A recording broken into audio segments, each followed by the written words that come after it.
2022 সালে উচ্চ মাধ্যমিক রেজাল্ট বেরোনোর পর তোমরা অনেকে আমাকে কমেন্ট করে বলেছো, দিদি আমি উচ্চ মাধ্যমিকে ইংরেজিতে 92 পেয়েছি, বা কেউ বলেছে আমি 85 পেয়েছি, কেউ বলেছে আমি 80 পেয়েছি। তাহলে কি আমি কলেজে ইংরেজি অনার্সে ভর্তি হতে পারবো? আমি কি কলেজে ইংরেজি অনার্সে চান্স পাবো? তোমাদের অনেক প্রশ্ন আমি পেয়েছি ইংলিশ অনার্স রিলেটেড। তো তাই আজকের এই বিশেষ ভিডিওটা তোমাদের জন্য, যে কলেজে কাদের ইংরেজি অনার্স নিয়ে পড়া উচিত এবং ইংলিশ অনার্সটা আসলে কি। তোমরা অনেকেই শুনবে, অনেকে দাদা দিদিরা তোমাদের পাড়াতে হয়তো ইংরাজি অনার্স করে থাকবে, এবং এটা একটা অনেকে মনে করে যে ইংরেজিতে অনার্স করা মানে নিজের সোশ্যাল স্ট্যাটাস সিম্বলটা বেড়ে যাওয়া। তুমি যখন ইংরেজি অনার্স নিয়ে কলেজে ভর্তি হবে, পাড়ায় বলবে যে হ্যাঁ আমি ইংরেজি অনার্স নিয়ে ভর্তি হয়েছি। তোমাকে ধরো কোনো কাকু জিজ্ঞাসা করলো যে কী নিয়ে পড়ছিস তুই, তুমি বললে যে আমি ইংরেজি অনার্সে ভর্তি হয়েছি, তো শুনে বলবে বাহ বেশ ভালো বিষয় তো বেসেছিস, তুই ইংরেজি অনার্স করছিস, খুব ভালো ব্যাপার, চালিয়ে যা। কিন্তু যখন ইংরেজি অনার্সে যদি তোমার সাবজেক্টটার প্রতি ভালোবাসা যদি না থাকে, তাহলে কিন্তু ফার্স্ট সেমিস্টারে বা সেকেন্ড সেমিস্টারে গিয়ে তোমার কিন্তু অনার্স কেটে যাবে। এটা কিন্তু বেশিরভাগ ছাত্রছাত্রীদের সাথে হয়ে থাকে। তোমাদের কাউকে আমি ডিমোটিভেট করব না। ইংরেজি অনার্সটা আসলে কি কি ক্যারিয়ার অপশন রয়েছে এবং কারা ইংরেজি অনার্স নেবে এবং কাদের জন্য ইংরেজি অনার্স একদমই সঠিক নয়, সেটাও কিন্তু এই ভিডিওতে ডিটেলসে বলবো। তাই ভিডিওটা পুরোটা দেখো, এবং যারা এখনো অব্দি আমার চ্যানেলকে সাবস্ক্রাইব করনি অবশ্যই করে সাবস্ক্রাইব করে পাশে থাকা বেল আইকনটা অন করে রাখো, এরকমই আরও ইন্টারেস্টিং নতুন নতুন ভিডিও পাওয়ার জন্য। এর আগে একটা ভিডিও বানিয়েছিলাম যে কলেজে কি নিয়ে ভর্তি হওয়া ভালো, পাস কোর্স নাকি অনার্সে, সেটা ভিডিওটা যদি তোমরা না দেখে থাকো এই ভিডিও ডিসক্রিপশন বক্সে আমি ভিডিওটার লিঙ্ক দিয়ে দেবো, ওটা অবশ্যই করে চেক করে নিও। এখানে নানা রকম প্রশ্ন আমি পেয়েছি, সেই প্রশ্নগুলো আমি লিখেছি। প্রথম প্রশ্ন হচ্ছে, উচ্চ মাধ্যমিকের পর ইংরেজি অনার্স নিয়ে আমি পড়তে চাই, তাহলে কত % নাম্বার আমার লাগবে? 2 নম্বর প্রশ্ন, কত নম্বর পেলে ইংরেজি অনার্স পাওয়া যায় বা ইংরেজি অনার্স করা যায়? ইংরেজি অনার্সে কি কি আছে, ইংলিশ অনার্সে কি কি আছে? ইংরেজি অনার্স নিয়ে পড়লে কি আমি আরও নতুন নতুন গ্রামার শিখতে পারবো? তারপরে আর একটা প্রশ্ন পেয়েছি, আমি গ্রামার ভালো পারি, ইংরেজিতে 80% বা 90% পেয়েছি, অনেকেই বলেছো, তাহলে কি আমি ইংরেজিতে অনার্স নেবো? কি কি কেরিয়ার অপশন রয়েছে? অনেকে আবার জিজ্ঞাসা করেছে যে ইংরেজি অনার্স নিয়ে পড়লে শুধু কি আমি স্কুল টিচার হতে পারবো বা কলেজের প্রফেসর হতে পারবো, এছাড়া আর কি কেরিয়ার অপশন রয়েছে? সব কিন্তু ডিটেলসে এই ভিডিওতে বলবো। ভিডিওটাকে পুরোটা দেখবে এবং দেখার পর তোমাদের কি মনে হয়, তুমি কোন সাবজেক্ট নিয়ে পড়বে অবশ্যই করে আমাকে কমেন্ট করে জানিও। যারা ইংলিশ লিটারেচার নিয়ে পড়তে চাও, প্রথম কথাই বলি ইংরেজি অনার্স মানে হচ্ছে তুমি লিটারেচার নিয়ে পড়তে চাও, ইংরেজি সাহিত্য নিয়ে পড়তে চাও। ইংরেজি অনার্সটা আসলে কি?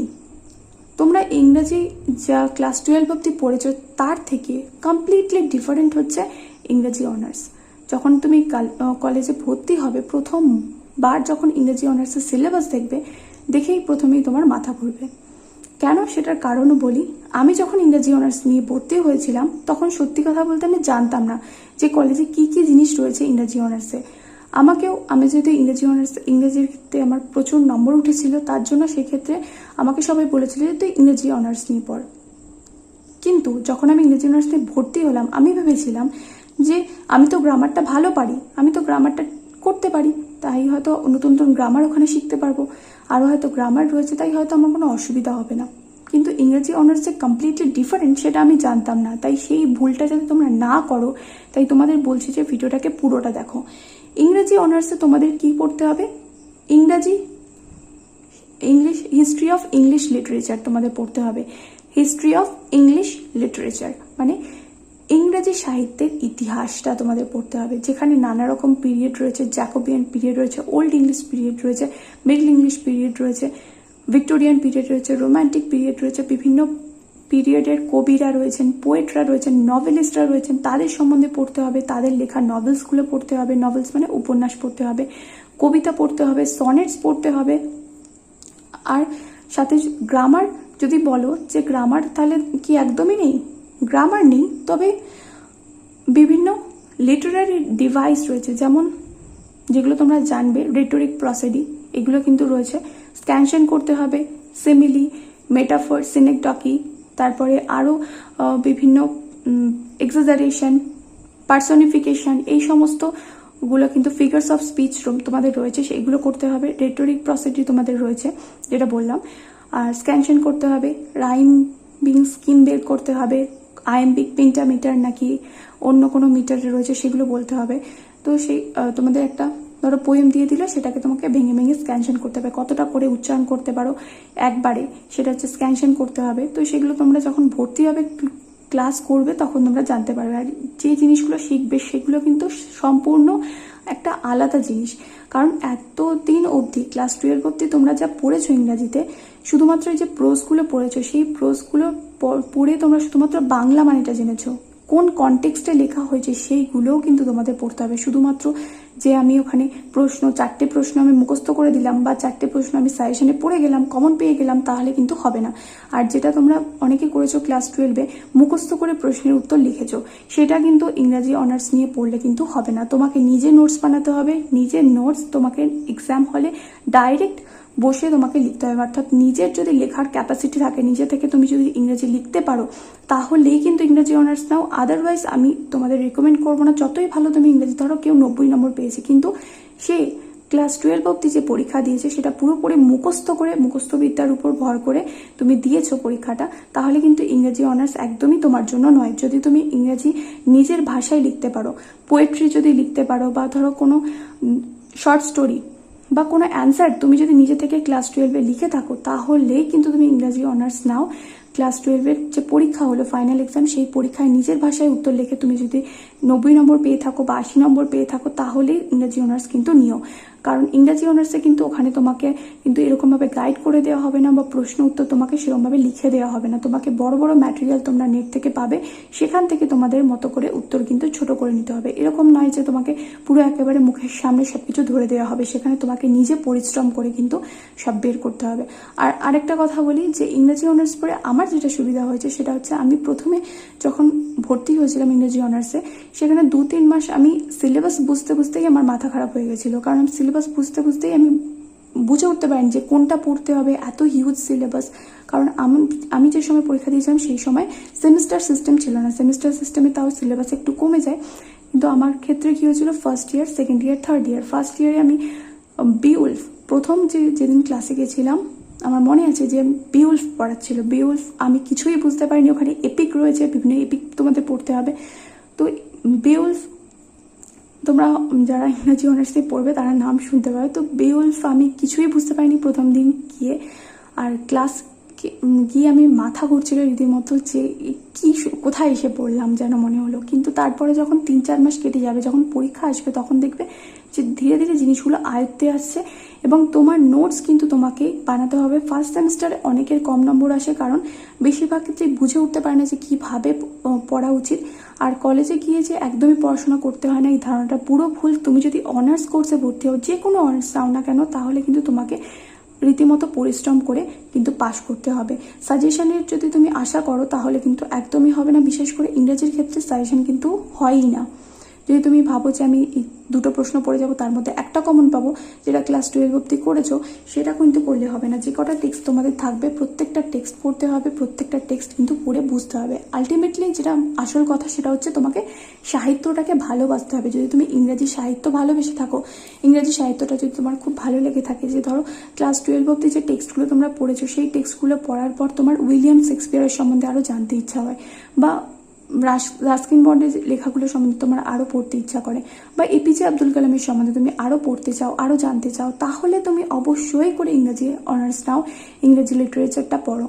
যদি তোমার এই জিনিসগুলোর প্রতি আগ্রহ না থাকে, তাহলে একদমই আমি রেকমেন্ড করবো না ইংরেজি অনার্স নেওয়ার জন্য। তোমরা অনেকেই শুনে থাকবে যে দাদারা বা বিভিন্ন দিদিরা বা পাড়ার কাকুরা বলছে, বা তোমার নিজের বাবা মা হয়তো বলতে পারে যে তুই ইংরেজিতে 90 পেয়েছিস, তাহলে তোর ইংরেজিতে বেশি নম্বর রয়েছে, তাহলে তুই ইংরেজিতে অনার্স নে। কিন্তু ইংরেজিতে অনার্স নেওয়া আর এবং সেটাকে টেনে নিয়ে যাওয়া, ভালো নম্বর নিয়ে পাশ করা, সেটা কিন্তু অনেক পার্থক্য।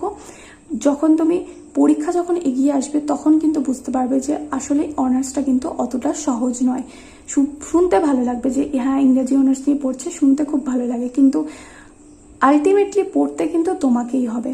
আর যেটা বললাম, নতুন কিন্তু কোনো গ্রামার কিন্তু তোমাকে সেখানে শিখতে পারবে না। তোমাকে কেউ গ্রামাটিক্যাল এরার যেগুলো হচ্ছে সেন্টেন্সে, সেগুলো কিন্তু ধরিয়ে দেবে না। কোন কোন জায়গায় ভুল হচ্ছে সেটা তোমাকে নিজেই বের করতে হবে। হ্যাঁ, অবশ্যই তুমি যদি প্রাইভেট টিউটার কাছে পড়ো, তাহলে সেখানে স্যার ম্যাডামরা তোমাকে হেল্প করবে, তবে ওখানে কিন্তু তোমাকে প্রশ্নের উত্তর নিজে লিখে দেখাতে হবে, নিজের ভাষায় উত্তর লিখতে হবে। যদি সেটা না পারো, তাহলে কিন্তু উত্তর মুখস্থ করে কিন্তু তুমি চালাতে পারবে না, কারণ ওখানে অনেক প্রশ্ন থাকবে, আর কোন প্রশ্ন আসবে সেটা কিন্তু বুঝতে পারবে না। আর যে শুধুমাত্র সামারি লিখে দিলাম কোনো একটা নভেলের, তাহলে কিন্তু হবে না। ওখানে কিন্তু প্রত্যেকটা কনটেক্সটে আলাদা আলাদা প্রশ্ন আসে। যেরকম আমি ইংরেজি, যেহেতু সাহিত্যটা আমার ভালো লাগতো, সত্যি কথা বলতে আমি যখন ইংরেজি অনার্স নিয়ে ভর্তি হয়েছিলাম তখন এত কিছু বলার মতো বা এত কিছু গাইড করার মতো আমার কাছে কেউ ছিল না।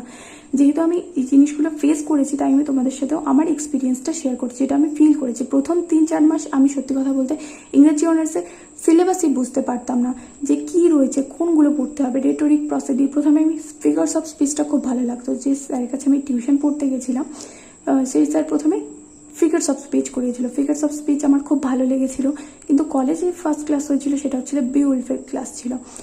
ওল্ড ইংলিশ লিটারেচারের বিউলফ আমরা পড়েছিলাম। তো সেখানে বিউলফের ক্লাসটা করে আমার সত্যি কথা বলতে আমার মাথা মধ্যে উপর দিয়ে সব কিছু যাচ্ছিলো, আমি কিচ্ছু বুঝতে পারিনি। কিন্তু তারপর পড়তে পড়তে পড়তে পড়তে তারপরে কিন্তু লিটারেচারটা কিন্তু আয়ত্তে এসছে। আর তারপরে কিন্তু লিটারেচারের প্রতি একটা ভালোবাসা আমার এসেছিলো বলেই কিন্তু আমি বিএ অনার্সটা কমপ্লিট করে আমি কিন্তু মাস্টার্সও কমপ্লিট করেছি, যেহেতু আমার অনার্স সাবজেক্টটার প্রতি ভালোবাসা এসেছিলো। লিটারেচারটাকে তোমাকে মেন কথা হচ্ছে ভালোবাসতে হবে।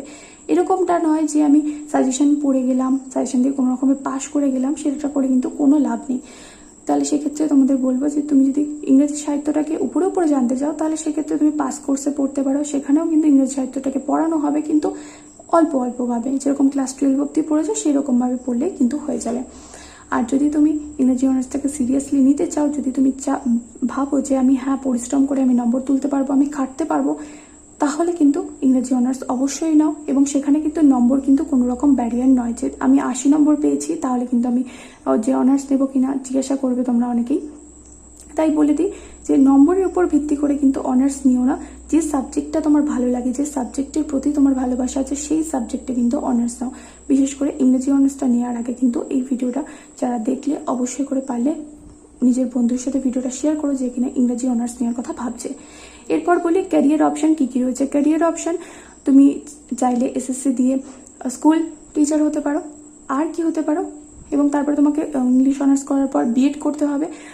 আর সাথে তুমি কলেজের প্রফেসরও হতে পারো, এবং বিভিন্ন নিউজ পেপারে কিন্তু এডিটোরিয়ালের যে সেকশন থাকে সেখানে যদি তোমার লেখার ভালো দক্ষতা থাকে, তোমার যদি লেখা খুব ভালো হয়, তুমি যদি ভালোভাবে নিজের ভাষায় লিখতে পারো, গুছিয়ে লিখতে পারো, তাহলে কিন্তু সেখানে তুমি অ্যাপ্লাই করতে পারো।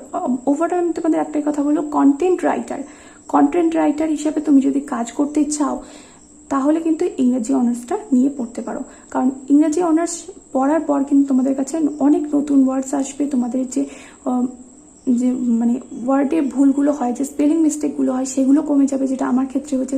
স্পেলিং মিস্টেক কমে যাবে, ভোকাবুলারি বাড়বে, এবং সাথে কিন্তু তুমি ইংরেজিটা লিখতে পারবে। যদি তুমি 3টে বছর ইংরেজি অনার্সে ভালো করে খাটো, তাহলে কিন্তু ইংরেজি তুমি নিজের ভাষায় লিখতে পারবে, এবং সেটা ক্লাস 12 অব্দি যেরকম পড়েছো, যেরকম ভাষায় লিখেছো, তার থেকে কিন্তু আরও উন্নত মানের হবে। এটা অন্তত আমি তোমাদের বলতে পারি। ওভারঅল যারা এই ভিডিওটা দেখলে অবশ্যই করে পারলে ভিডিওটা বন্ধুদের সাথে শেয়ার করো। দেখা হবে নেক্সট ভিডিওতে। Till then by.